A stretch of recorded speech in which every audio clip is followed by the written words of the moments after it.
That is not the one I selected.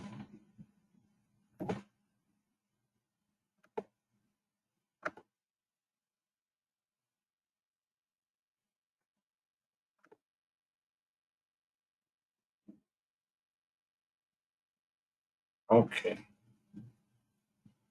Good. So last time on Wednesday, we left off talking about latex allergies, right? We were in like the hazards. We had been talking about like the gas tanks that we have and how to store those properly and how to handle them. We talked about the electrosurgical unit, all the different kinds of. We talked about fires, right, and the fire triangle, where you need the three pieces of the triangle in order to actually have a fire.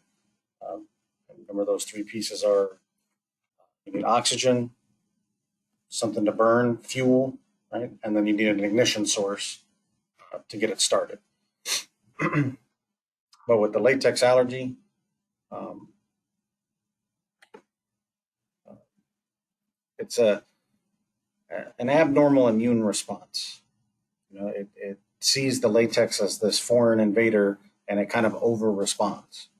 And now that can be either like locally, where that latex just kind of touched and you get some skin irritation.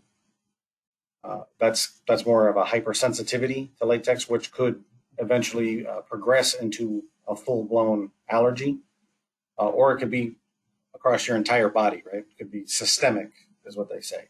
So that if you just barely touch any little bit of latex, it could start closing off your airway. You start swelling up and getting the hives and things like that. Um, but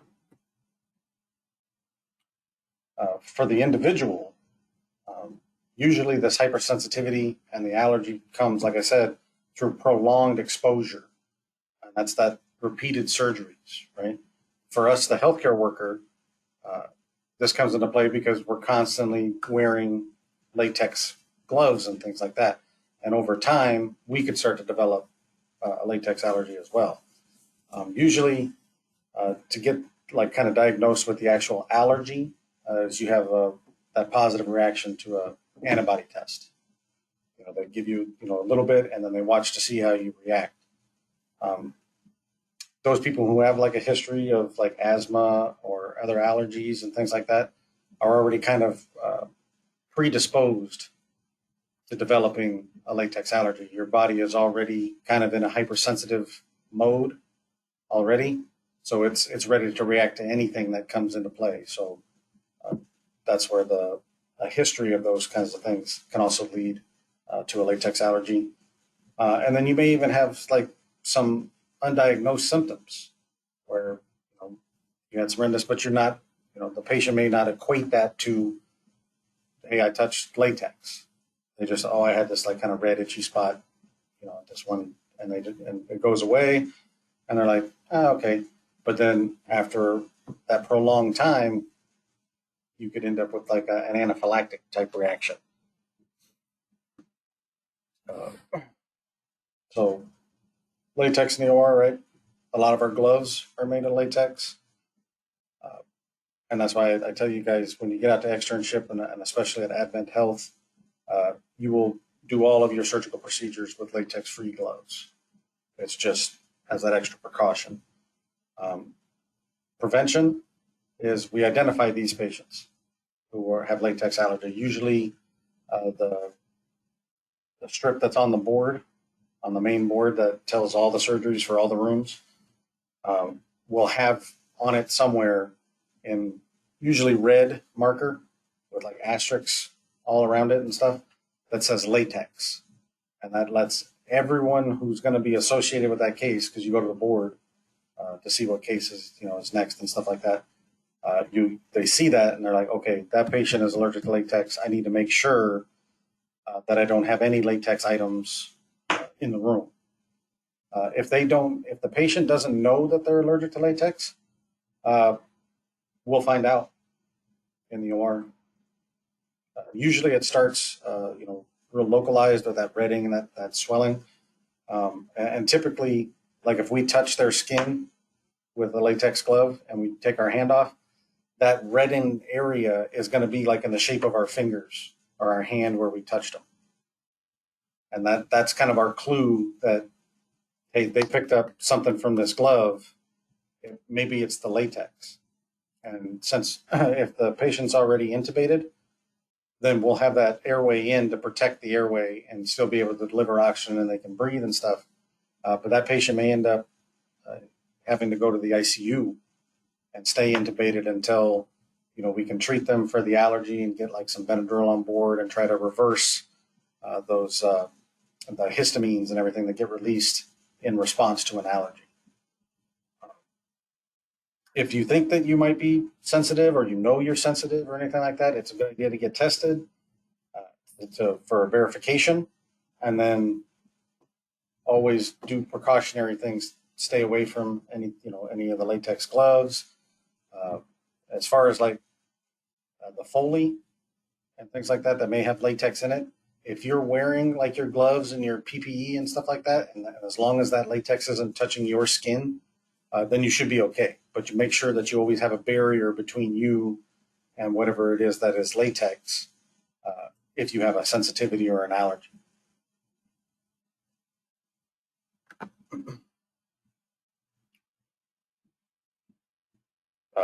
So musculoskeletal risk, this isn't in conjunction with the latex allergy. This is more towards like hazards, right? And a lot of it is for us, the hospital worker, the staff, but some of it's, for us to understand when we're positioning our patients, and things like that, and padding those prominences, not letting, the feet dangle off the end, things like that, when it comes to the patient. But when it comes to the hospital staff themselves, overexertion of muscle, right? You holding a retractor for a long time, your posture, how you're going to be standing, your lower back could start to hurt from standing all day, things like that, making sure that you have a good gel, like insoles inside your shoe to help kind of cushion and take away some of that stress on your body. We even have special pads that they're typically reserved for the surgeons because the surgeons are the surgeon. But they're kind of like a gel pad that you can stand on too. Repetitive motion injuries, such as typing on the computer all day long, all the homework that I make you do, and all the stuff you have to type up, right? And all the submitting of everything can cause carpal tunnel. That's that repetitive motion. Tennis elbow for like tennis players that are, you're constantly hitting, you're doing that repetitive motion, and it's going to irritate those tissues because they're constantly rubbing up against other things and stuff.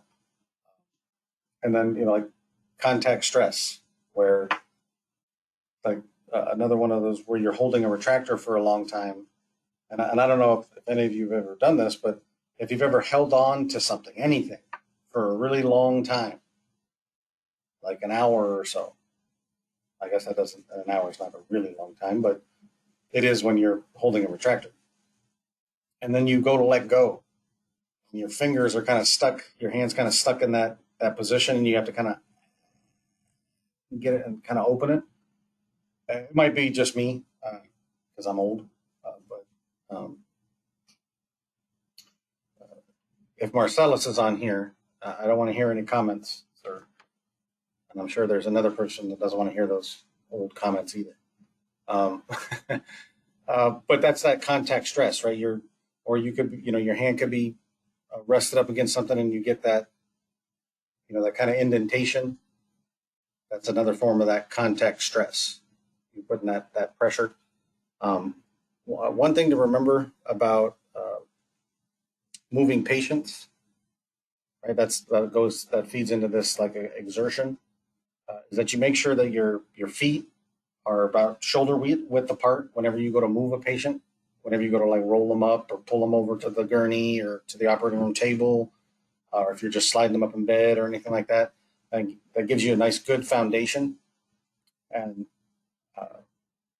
remember that your upper body is supported when you're moving someone. The muscles and everything of your upper body are supported by your abdominal muscles. Okay, not your legs. I know everyone wants to think legs because they tell you use your legs to lift. All that means is that you're just standing when you're lifting. You're going to hold on to something and then stand up, and that's why you're lifting with your legs. But what's actually supporting your upper body is those abdominal muscles.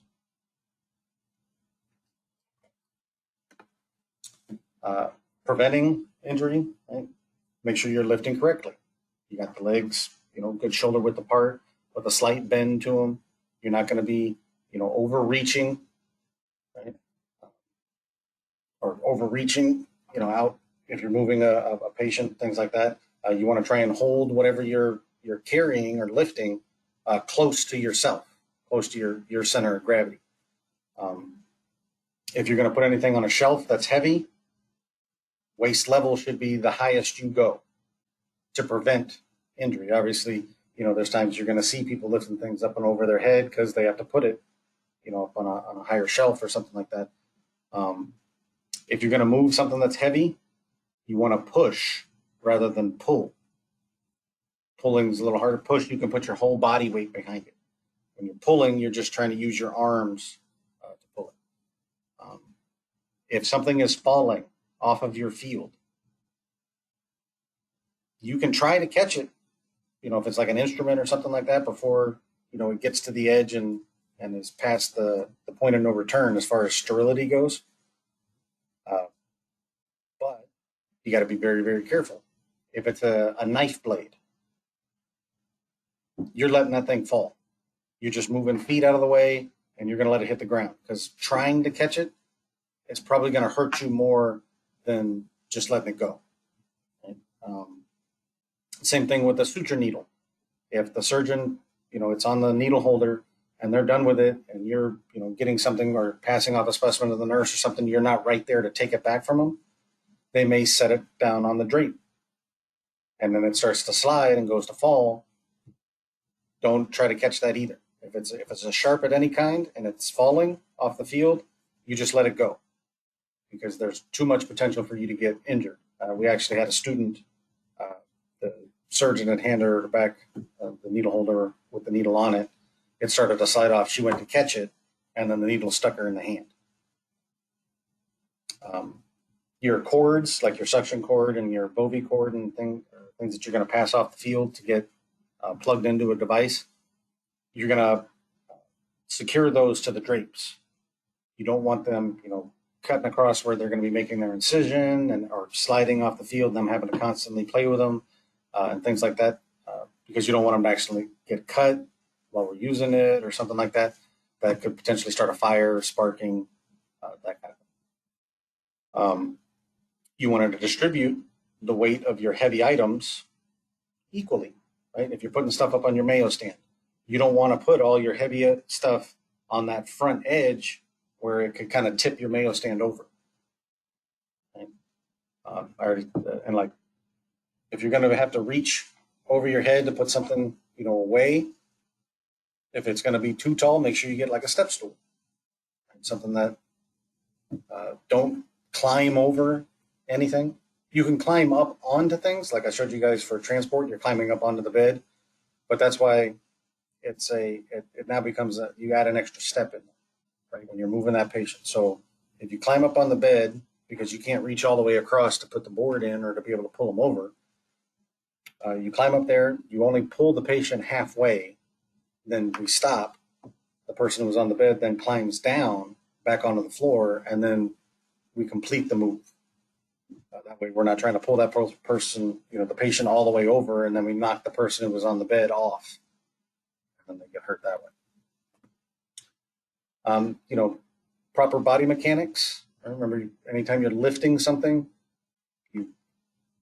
feet shoulder width apart, bend the legs, keep your back straight, right, and you just stand straight up, right. That'll help prevent a lot of those lower back injuries. Especially when you're lifting or pushing and pulling, stuff like that. And then if you do need to bend down to pick up something, bend at the knees. Right? Don't bend at your waist and go down to pick something up, because now you're using only those lower back muscles to stand back up. If you bend at the knees and go down, now you're using your legs to stand up with. And if you are ever injured at work, obviously you're gonna have to report it to your immediate supervisor, and then they'll take you through like the employee health and things like that. If you get injured while you're a student, we need to know immediately. Right, the people at the hospital, wherever you're at your externship site, they're gonna provide assistance and walk you through what you can do there. But we have the insurance and stuff here, so we need to know about that so that we can get things in motion and get you into seeing someone and all that kind of stuff, so that you don't have to pay for it, or at least you shouldn't have to pay for it. That should be on our insurance for any injuries that you would sustain as a student. But that's it for Chapter 7, Hazards. Any questions, comments, concerns about Chapter 7? Nothing? Excellent. All right, so now we're going to move on to Chapter 37, which is Disaster Preparedness and Response. So this is talking about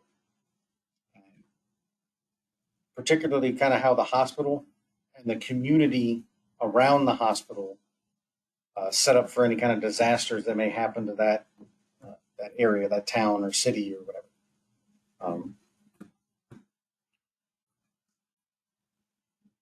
First thing with disaster preparedness is knowing that there's all kinds of different disasters out there, right? There's man-made disasters, there's weather-related, all kinds of different stuff, and we need to try and be prepared for any scenario. So usually the preparedness is definitely required. Right? You do trainings when you get to your job and things like that. That's all part of that initial orientation and stuff. They talk to you about it, all that. That there's teams, especially here in Central Florida. You'll be on like a hurricane team. And if it happens to be Hurricane A group's turn or whatever to be on call during a hurricane that they know is coming, then you may have to like stay at the hospital overnight and things like that, just in case as the hurricane comes through, there's a lot of patients and things like that that have to come to the hospital because of injuries sustained and things like that. Some of the acronyms, AHRQ, the CDC, the Department of Homeland Security, all these people on page 71 in the text is all these acronyms and who they are, kind of what they do. Some of them, we've heard before, like the WHO, not the band, WHO. Dang, I don't know if anybody understood that one. But the WHO is the World Health Organization. You've got FEMA, the National Weather Service. The HICS is the hospital. I forget what the I stand for, but it's like their command system. This is where, like HCA at Oviedo, the Oviedo Medical Center. They're an HCA facility. And in Winter Park is Advent Health. So typically they don't work with one another. Right? You don't have you could have surgeons that work at both, but you don't have typically patients who are seen at Advent Health and have to go over to Oviedo for something else or whatever. They're usually separated. It's this command system that kind of connects all the hospitals in the area as to how they deal with these disasters. And if something big happens in the community, then they all get together and talk about, okay, we can accept this many patients, and we can take this many, or we can take this kind of patient, this level of acuity, how sick or how bad off they are, and things like that. And then, they can start sending patients to these different facilities so that we can get them taken care of in a timely manner. So classification and, kind of definitions of disaster, right?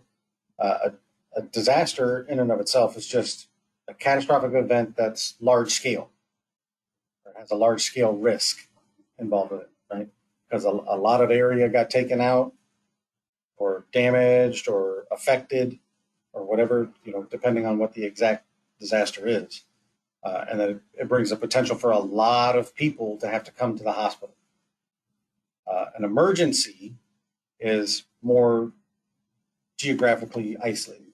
Like a disaster could happen to Orlando, but an emergency could happen at Concord in Orlando. So it's a smaller thing. This is where, there was a shooting or, and not a mass casualty, just like between a couple people, there was a shooting or there was a car accident, a single car accident, something like that. A mass casualty event could be considered a localized emergency. It depends on how many people are involved. So, like, for example, 9/11, mass casualty event, but not localized, because not all the people who are injured and that could be taken care of all went to just one hospital. It needed to go further out.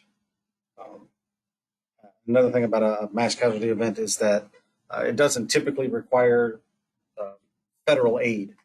You don't need FEMA to come in, that kind of thing.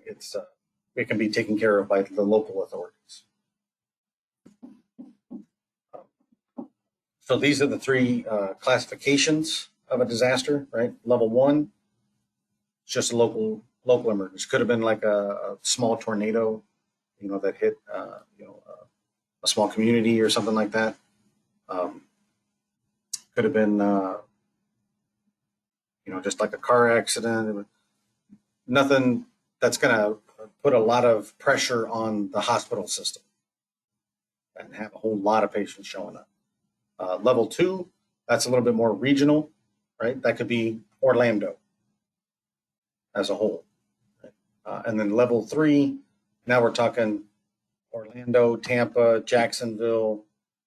They're all affected.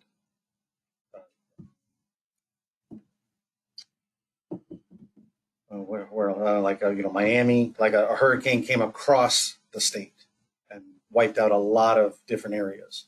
That's where a level 3 would come into place. Now you need more assistance from outside sources. So examples of natural disasters, right? This is your weather-related one, right? Or it comes from something that happens in nature. This could be anything from like blizzards and ice storms, which we don't typically experience here in Florida. But how about extreme heat or drought? Could happen, maybe not drought, because it seems to rain almost every day during the summer. But you could have earthquakes, like in Florida or in California, right? You get that extreme heat out in the deserts of like Nevada and Death Valley and things like that, which is why we don't have a whole lot of population that lives in that area, because it's too hot.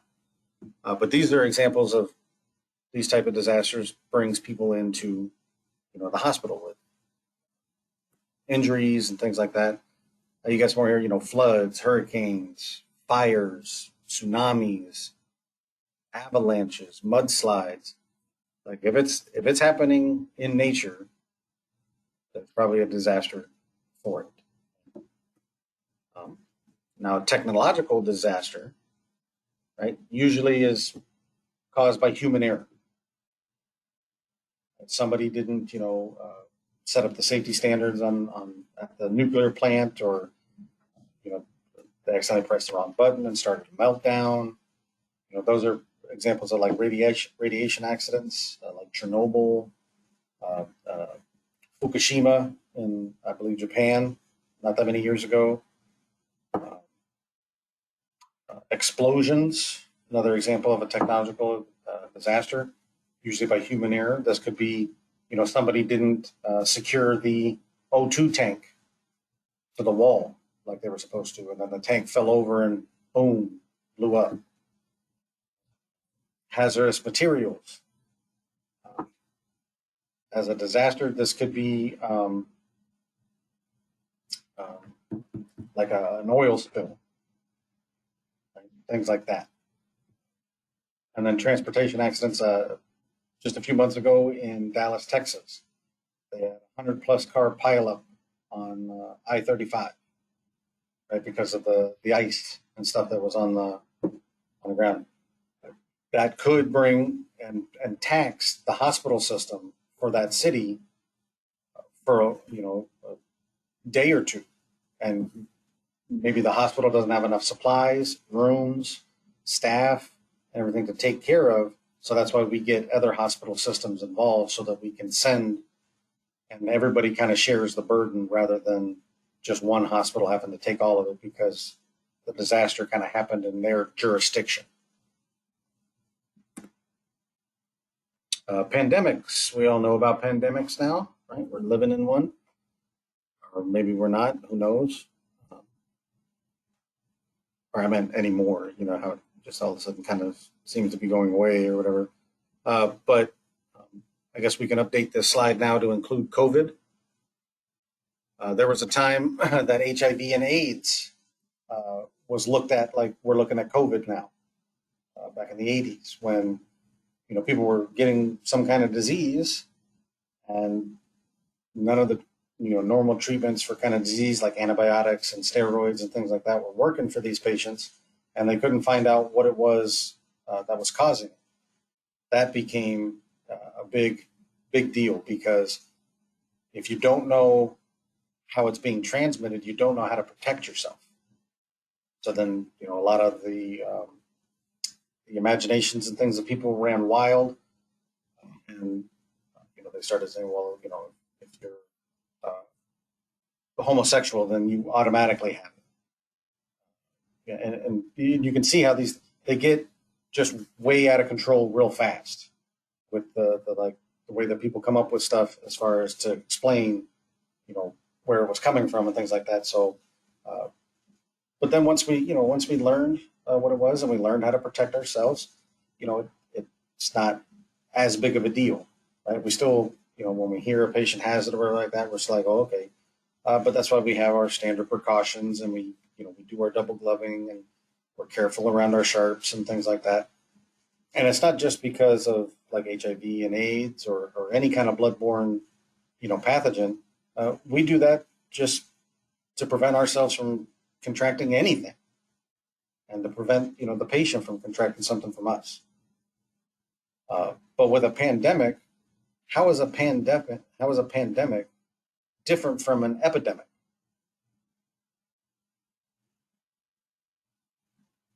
So pandemic means it has to be wide scale. Basically, either can cover like an entire state, a country, a continent, a globe, right? It's big. It covers a lot of area as a pandemic. An epidemic is usually localized, like, there's a epidemic, on this street, or at this school, right? Not this school, but a school, that kind of thing. So it's smaller. Epidemic is smaller. Pandemic, wide, big. It could even be like an epidemic, could even be like a city. But beyond that, once you start going like whole county or state or something like that, now you're going into pandemic mode.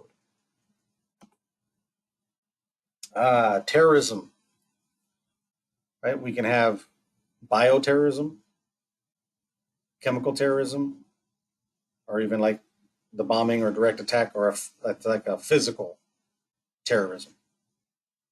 Right? We do the same thing as far as preparing for these. This is part of the plan too, that goes with disasters and pandemics and things like that, because once 9/11 happened, then that brought to the forefront, okay, we need to start getting ready for these kind of things as well, and what we would do, because depending on what kind of terrorist act it was it bio, was it chemical, that's going to change how we need to approach treating the patients that are going to be coming to the hospitals.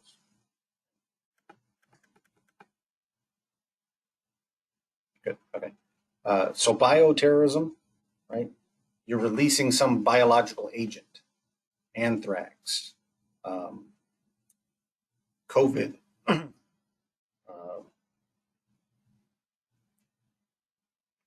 smallpox, right? We did that. I say we. I mean, the United States government did that to the Native American Indians when they were expanding west, right? They handed out blankets to them that were infected with smallpox for the sole purpose of killing them off so they could just take their land. That was an act of terrorism on the United States' part. Chemical terrorism.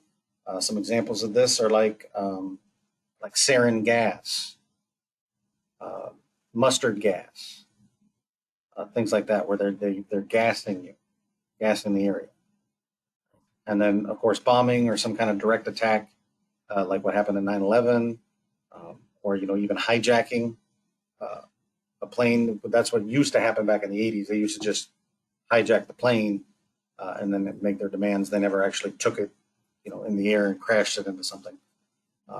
But all those things are kind of examples of terrorism, and we need to know, because if it's a bombing or direct attack, now we're dealing with potentially amputated limbs, penetrative type injuries from explosions and burns and things like that. So there's certain protocols and things and supplies and all that kind of stuff that we have to have in order to deal with those kind of patients. If it's chemical, okay, we need to know what kind of chemical it is, so then we can work on treating that. And if it's biological, then we can start working on how we treat those patients. Here's some of our federal agencies, right? You got the DHS, or Department of Homeland Security, right? They're involved. This is the federal level. So if something was to happen, across multiple states, now the federal government has to get involved. Then you have your national response framework here. This doles out and sets out like who's in charge of what. What's your role in this? If you're an ST, this is the things that you do during this particular disaster or terrorist attack or whatever. The actions that we're going to take, how we're going to get things in motion, what organizations are involved. Let's sit down with these organizations and make a plan in case this happens, and then all we have to do is open the book and refer the plan. Where's our resources? Who can we pull? Either people or staff or supplies or instrumentation or anything from, and reallocate over to this area if we need it. That kind of thing. FEMA, right? FEMA is made up of these four federal partners: the Communication Commission, the National Weather Service, the National Disaster Medical System, and the Department of Health and Human Services.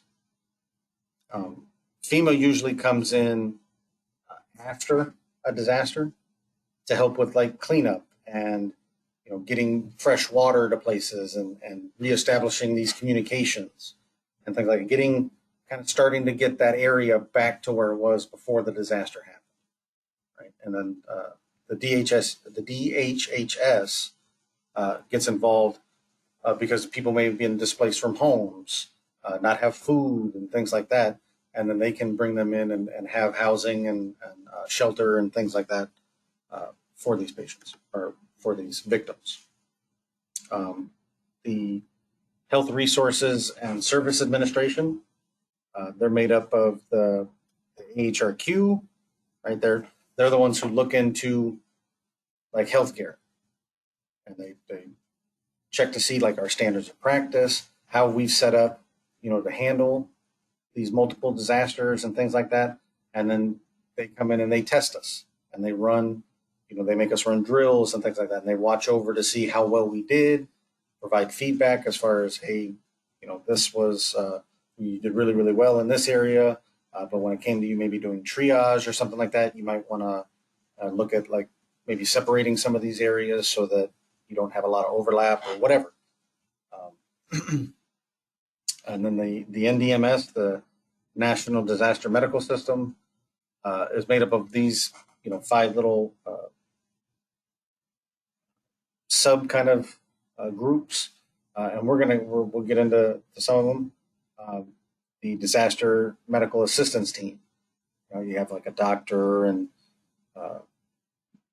like I think a nurse on the team, but these are people that can go and provide, like guidance and assistance for places that are dealing with a disaster, and then maybe they don't have an effective plan in place or something like that, and then they can help them work through it as they're working through their disaster. You've got mortuary teams to help deal with, the deceased and things like that. Veterinary, because you need, the animals are going to be involved too, in a wide scale disaster and things like that. They may need some care. Nurses, pharmacies, because we need to be getting medications out to people and antibiotics and things like that. All of this needs to be coordinated beforehand, because when a disaster strikes, you could lose the ability to be able to communicate with people and this, that. So we try to take any contingency into account and have plans in place for anything that might go wrong. The DMAT, right? They're a volunteer health assistant team that they're kind of like on call for FEMA. And then the CDC, right, the Center for Disease Control, they're the ones that give out that research. You guys have kind of seen it during this COVID pandemic. The CDC coming out and giving the recommendations about hand washing and the masks that you needed to wear, and how the distance you needed to stay from people, because they looked at this virus and saw how it worked, how it was transmitted, things like that. And then, okay, let's put in the precautions that we have in place for these types of transmission, the way that this gets transmitted, right? And let's spread that information out to the people so that they can do it and they can, follow it, and we can try to slow the spread of this particular microbe. The NIMS, this is the National Incident Management System. They follow preparedness, right? So they always try to be ready for any kind of disaster anywhere in the country, and they have their own contingency plans and things like that. They run communication and information out to people anytime like a policy or a procedure of some kind has changed or something. They make sure to communicate that out to those hospital, and systems, so that they can disseminate that information down, to their people. They're the ones that are looking, who's got what resources, right? So that if a disaster happens in Tampa, it wiped out all of, the resources or supplies and things like that, then they can, okay, Orlando's got some excess stuff, so let's call Orlando and have them send some stuff over. They also set up the command structure, like who's in charge. Like if you have a question about something, who do you go to and ask, right? That because during these disasters, there's a lot of confusion and a lot of people. So they're trying. This whole chapter is about minimizing that confusion and having this plan in place so that if something were to happen, we can just act rather than having to sit around and talk about what we need to do. We can be like, oh, well, this is going on. Okay, let's flip to, all right, this page talks about what to do when this is going on. And you need somebody in that command structure that can kind of, okay, delegate jobs. You go do, you're on this, you go do that. You here, okay, we need some resources from over there, and kind of manage everything and point people in the directions and stuff that need to go. And it's always being looked at, whether there's a disaster that has happened or hasn't. They're always going over it and assessing. Hey, we thought of this plan and we did some practice with it, and it looks like it's going to work real well. Okay, so then now what do we need to look at? And they're looking at something else, or hey, we were trying to figure out a way to fix, this one little snag that we had during the last disaster. We've come up with this idea. We put it into place. We practiced with it, but it doesn't seem quite right. So let's go back to the drawing board and start over and see if we can come up with something even better. Now, your state and your local agencies, right? The states also have an emergency management administration type, kind of like a FEMA, but just for that state. You don't hear about them as often because, if something happens in a state, a flood or a fire, like in California, the wildfires that are going through California, that's all being handled by their state emergency system. It's not until it crosses over into like Nevada and Arizona or Oregon that the FEMA then gets involved, because now once it breaks out of those state borders, now it's time to bring in the federal.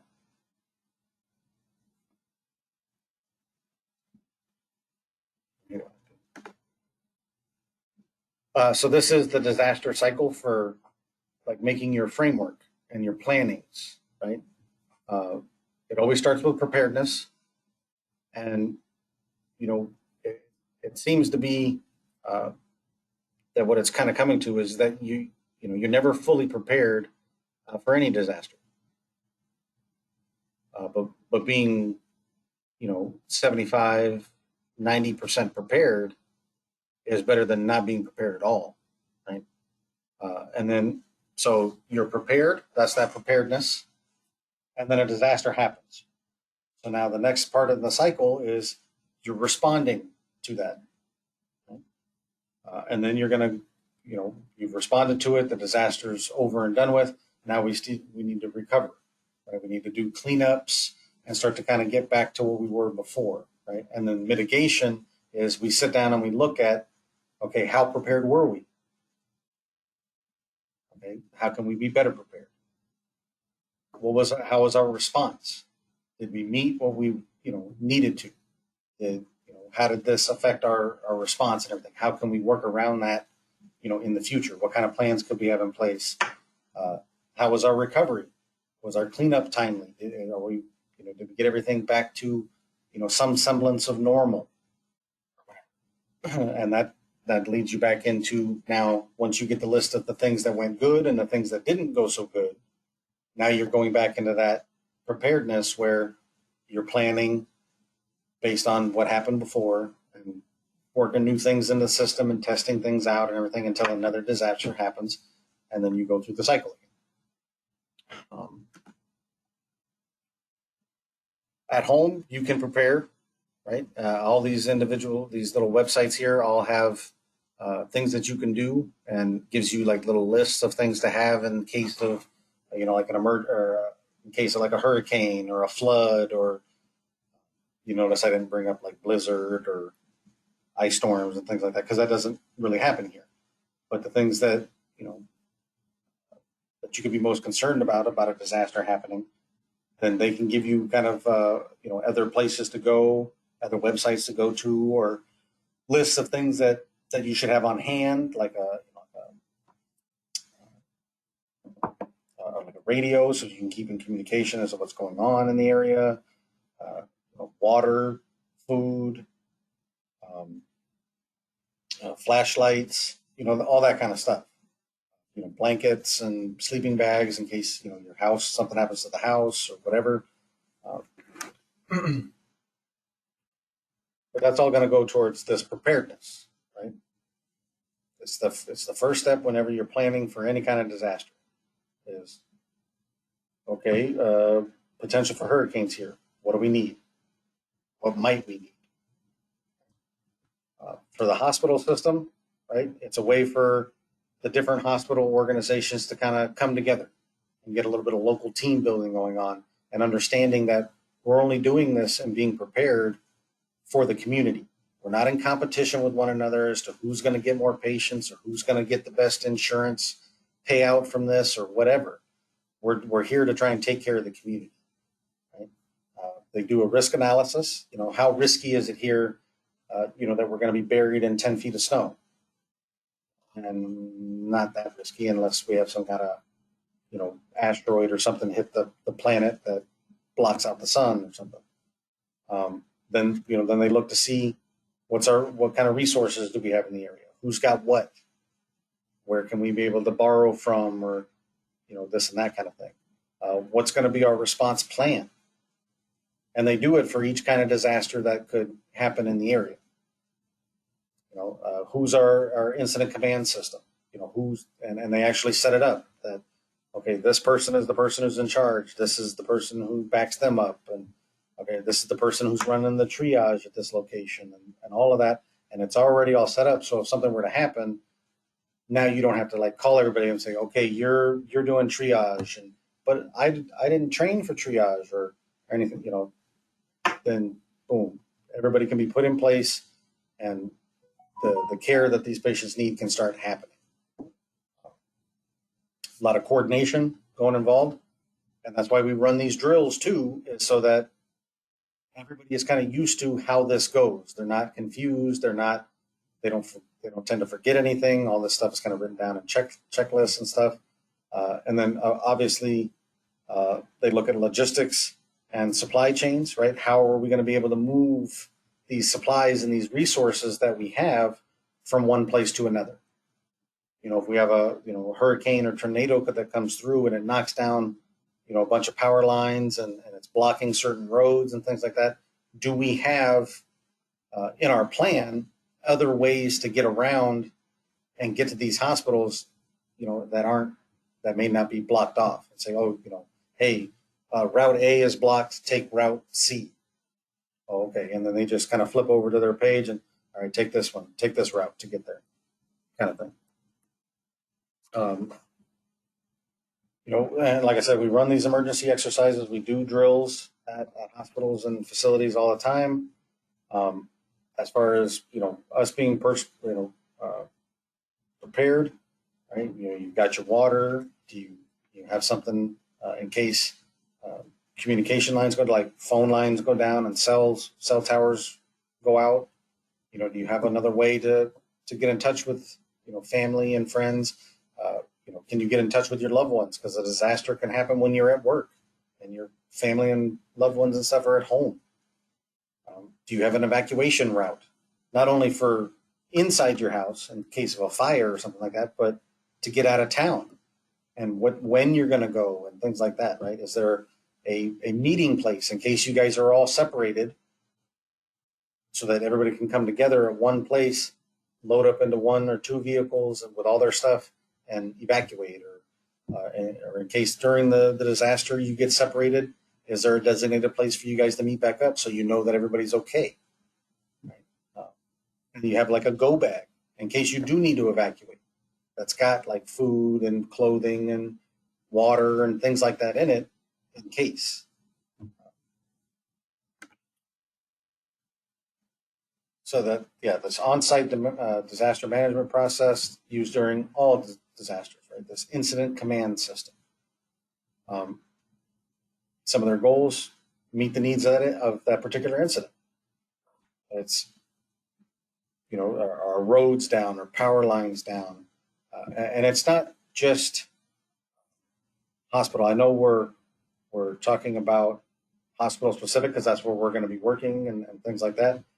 But it also brings in like the utility systems for the area and the electrical guys, and the community as a whole comes together and comes up with plans on how to deal with anything that may happen, so that we don't have to go without for too long of extended period of time.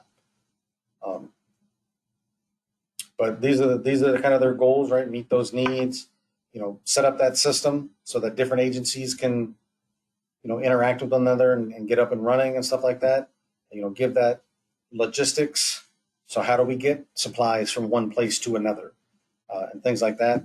Um, and what we're trying to prevent is, two people doing the same job,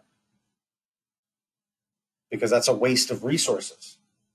We could, I could perfectly fine have, Allison setting up that back table while um, Veronica goes and opens up the case in the next room. I wouldn't need both people setting up this one case when one person is more than capable of doing it by themselves. Now I can use this other person to get something else done. If we're talking about the hospital just themselves, you're going to add an H in front of this. It'll be the Hospital Incident Command System. And we set up the same way. We have the hierarchy of people being in charge and directing traffic and that kind of stuff. And it's usually whoever's in charge for the HICS, they're the person who talks to the person in charge of the local incident command system, or reports to them as hey, this is what's going on with this hospital. This is how many patients we have. This is, the acuity level we can take. This is how many more beds we have available, that kind of thing. There's that mitigation and response, right? The mitigation is that risk reduction. How well did we perform? What can we do better? Let's work on it. Right? The response, that's that immediate response to whatever was happening in the community, whatever disaster happened. We're prioritizing like the needs of people, and then analyzing how we best send out either personnel as a resource or supplies to an area, things like that. These 5 things listed here are the basic human needs when involved in a disaster. Right? Shelter. You need somewhere to be able to stay. Right? Protect yourself from the elements and the outsides. Right? You got to eat something. You need food. You need water. You may or may not need medical assistance, but because of a disaster, something bad happened, there are probably going to be injured people that need medical assistance. And then, of course, you need sanitation. You need somewhere to be able to go to the bathroom and wash up, or we're going to start spreading and disease and things like that. So I think it was a big, there was a big talk about the spreading of diseases and things like that during Hurricane Katrina, when a lot of people were in the Superdome in New Orleans. Well, you got a lot of these people in kind of close proximity to one another in a confined space, and not great sanitation and stuff like that. So we may start to see a disease rise up after a disaster has happened, because we've had to bring a lot of people into close contact with one another in confined spaces. So and we like to spread germs to one another. It's just one of the things that human beings do. I already talked about it. Why we have 3 slides on the same thing. So the healthcare facilities disaster response, it's going to change depending on what kind of disaster happened. Right? Where is the disaster? Right? Is it far out away from us, or are we living in like a small town? Are we in like a large metropolitan area, like a Dallas Fort Worth or Los Angeles, or San Francisco, the Bay Area, Oakland, New York, Washington D.C., Boston, Massachusetts? All these places, high population areas, right? So if a disaster were to happen there, then you're going to have to bring in a lot more of the healthcare facilities to help deal with the disaster.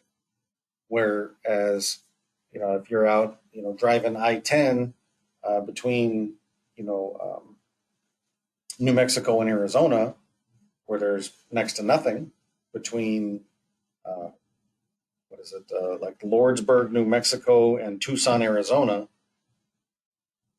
There's basically nothing there. So if a disaster would happen in that area, then you may not even have a healthcare facility response.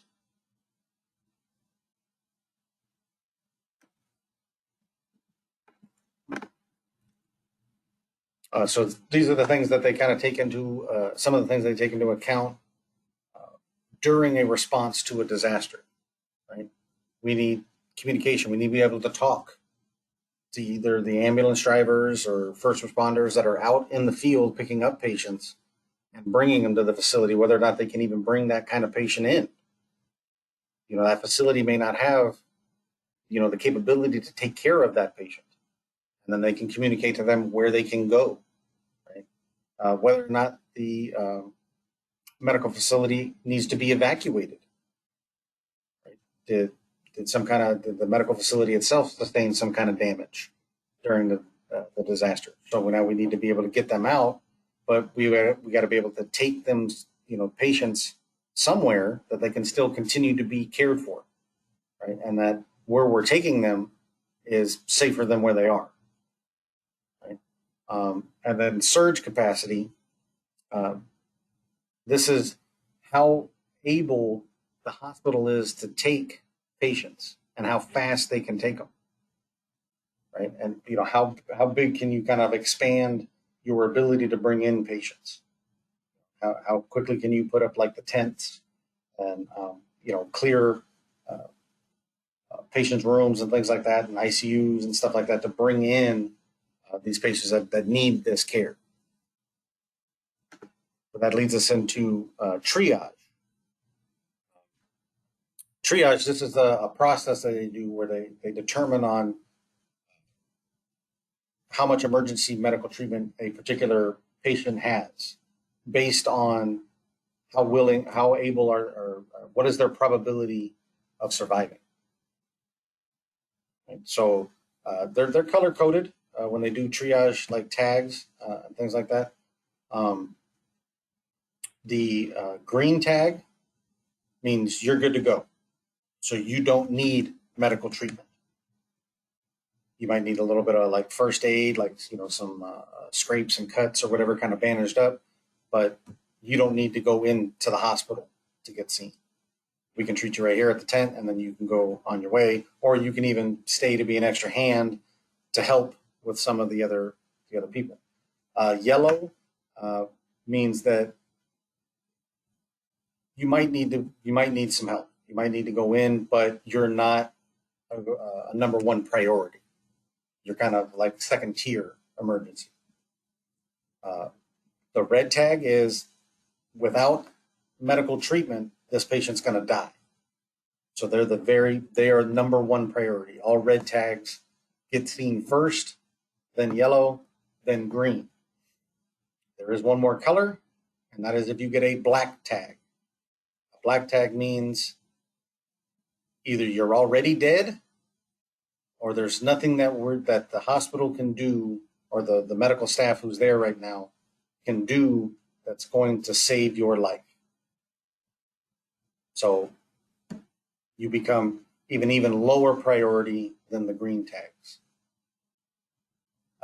It's a sad thing to have to witness.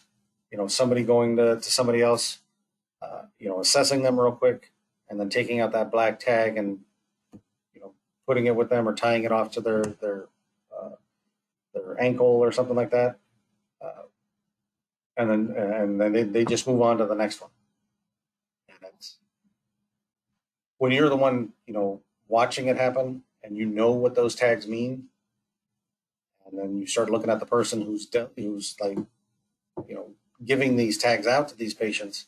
They almost seem unaffected in the moment, because they're focused on those patients that they can save, that they can find. Afterwards, it is a very heavy toll to have to make the decision on whether somebody lives or dies. And it's it's tough. It's something that you live with for the rest of your life. The morgue. The morgue is usually part of the pathology department. There must be somebody on duty at all times for the morgue, um, but there's always somebody there because the morgue can be. Um, uh, it's definitely going to be used in a disaster situation, uh, but typically it's going to fill pretty fast. Um, and then they have an overflow room, and you can set up, another like tent outside to act as a morgue. But that tent or container thing that you set up or whatever must be refrigerated. I don't know if any of you saw the reports last year during the pandemic, where I think it was in New York.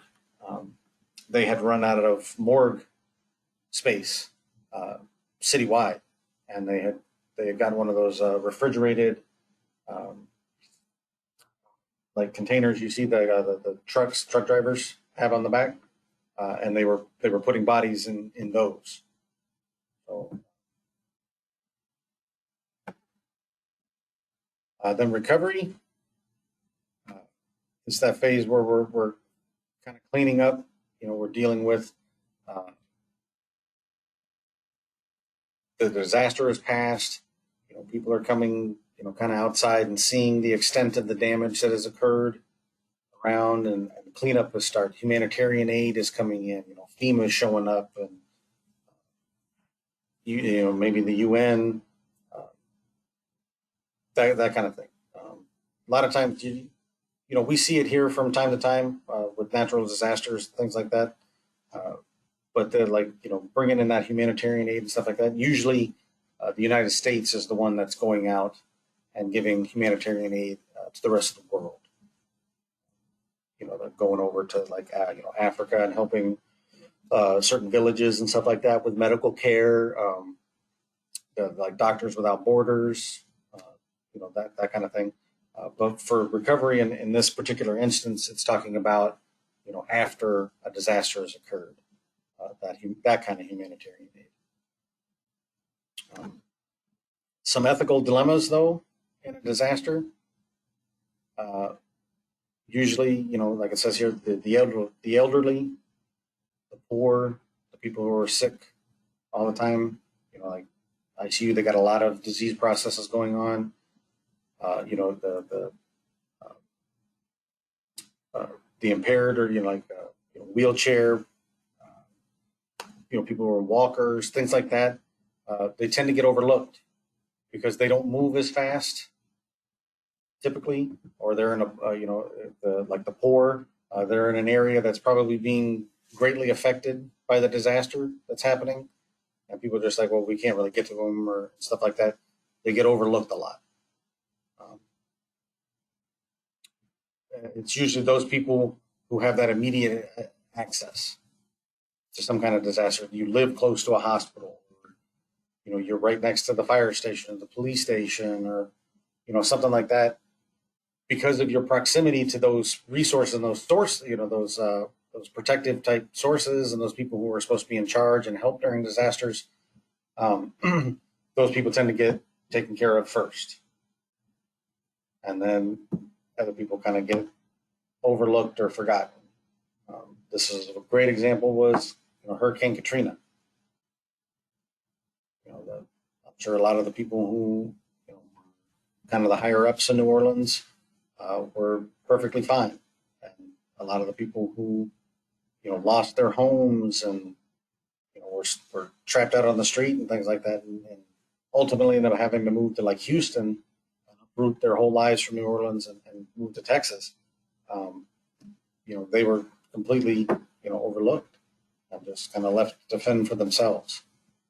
And that's why we do this. That's why we try to have this preparedness and have these contingency plans, is that we don't forget anybody, that we don't leave anyone out in the cold and feeling like neglected and unwanted or whatever. But unfortunately, sometimes um, money and greed kind of take over, and people get get left out. Um, and then like I said, those managers and those agencies that are running these disasters, unfortunately, in these times of disaster and things like that, they have to make very, very difficult choices. Um, Sometimes that's, I can't risk these resources or these staff to going into a place to like rescue people or to get some people out and things like that because it's too great of a risk for my staff. And if I lose my staff, now I've lost the ability to help anyone else. So it's a tough road. Um, it's not to have to look somebody in the eye and tell them that there's nothing we can do for them, and that we'll get somebody over to give them some comfort care. The the look back you get from them, you never ever forget it. Never forget it.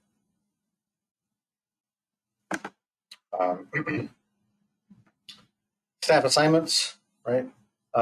Usually for us as STs, our role in a disaster is going to be pretty much the same role we already because that's what we do. Right? We may be allocated to go and help, like transport some people from place to place, kind of thing, or whatever. But typically, we're going to be scrubbed in doing procedures on patients. And we could be working, like I said, on amputations and traumatic amputations too. Um,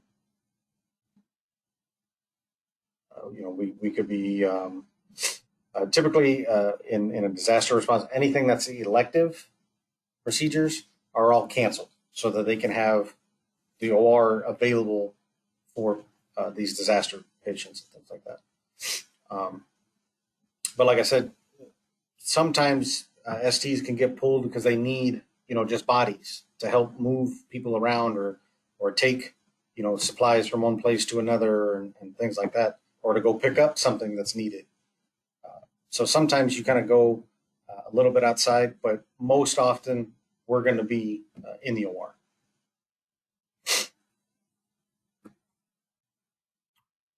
Any questions about Chapter 37? Disasters and how we prepare for them. When you guys do get your job uh, during your orientation stuff, you're gonna hit this all over again because they have to tell you about their plan and what your role is in their plan at whatever facility you end up working at. All right, let's get down. Oh, how much of the time are we needed to transport the patient? Like if you get allocated to being like one of those people that's transporting patients or helping triage and stuff like that, that's what you do for that disaster until they tell you otherwise.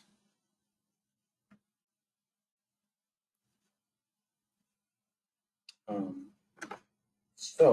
I'm sure most of you want to know what to study for the quiz. Is that true? Is that correct? I hope so. Because I'm about to tell you. Okay, so know about airflow in the operating room. Know your positive airflows versus negative airflow. Know how many air exchanges happen in the OR per hour.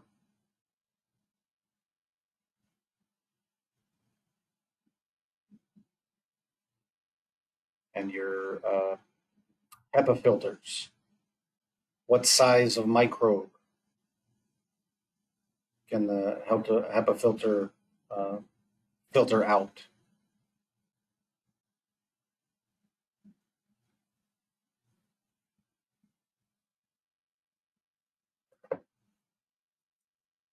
Know about your surgical attire and PPE, and when you would or wouldn't wear a particular piece of PPE.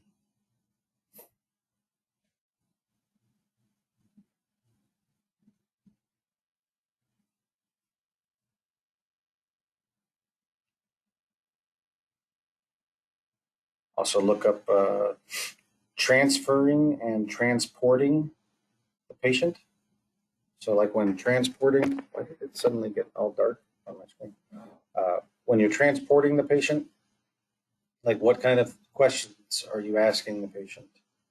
Like what are you trying to, how do you identify the patient? What do you need to look for in the chart? You know, what kind of safety precautions do you need to take when transferring the patient? Like locking both beds, making sure the safety strap is on, where the safety strap goes, you know, your arm boards, things like that. And how to lift and move these patients safely. Um, know about your furniture in the operating room, what each one does and what it's used for.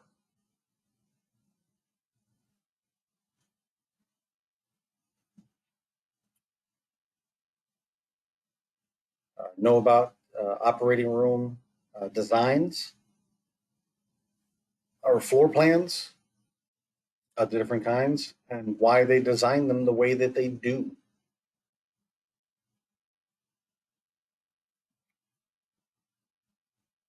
Know about your transmission precautions. So that's each one of those, like airborne, contact, droplet, those. Know what your temperature range in the operating room is supposed to be, and your humidity ranges. So both temperature and humidity, and why the temperature needs to be what it is, and why the humidity needs to be what it is. What it would mean if your humidity was too high or too low.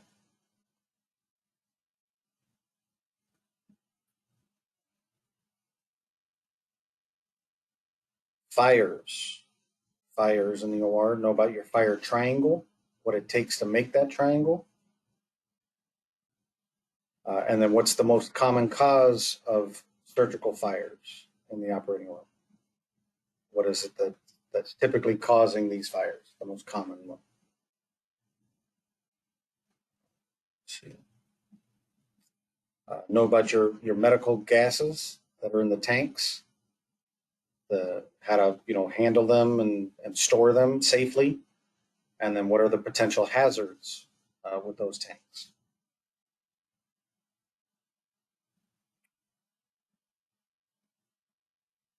Know about ionizing radiation or X-rays, right? How do we protect ourselves? What do we have to wear? What's the three things that go along with protecting ourselves from X-ray? That time, distance, and shielding. Right? Know how far you got to be standing away, that kind of thing. So,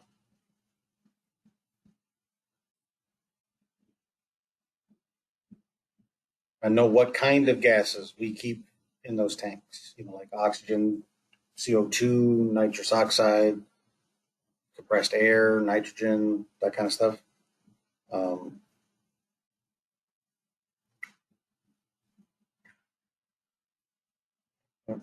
and then lastly, for your matching, you'll have 10 questions that are the matching. It's really one question, but there's 10 parts to that question.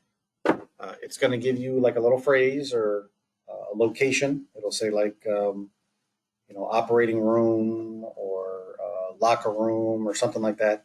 And then you have to pick whether that's either an unrestricted area, a semi-restricted area, or a restricted area. And then that's about 93% of the questions on the test. All of that covered.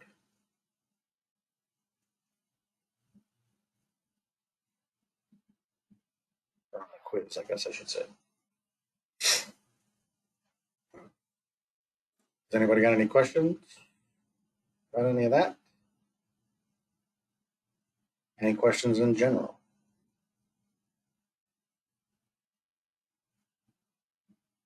I appreciate you guys being able to make it on Fridays. I know it's not necessarily possible for everyone, but I appreciate you guys being here, so I'm not just talking to myself. Remember to work on your EALs. If you've already submitted a discussion board, but you haven't done your replies back or your replies yet, please make sure you go back and do those replies. And really replies, it's like, hey, great job on that post. I really like the way you did. You explained this. Boom. That's all it has to be. A couple sentences. That's it. If you have not watched the chapter 4 video yet, there is a word that I give at the end of that video. You are going to need that word as your password to access quiz number 2.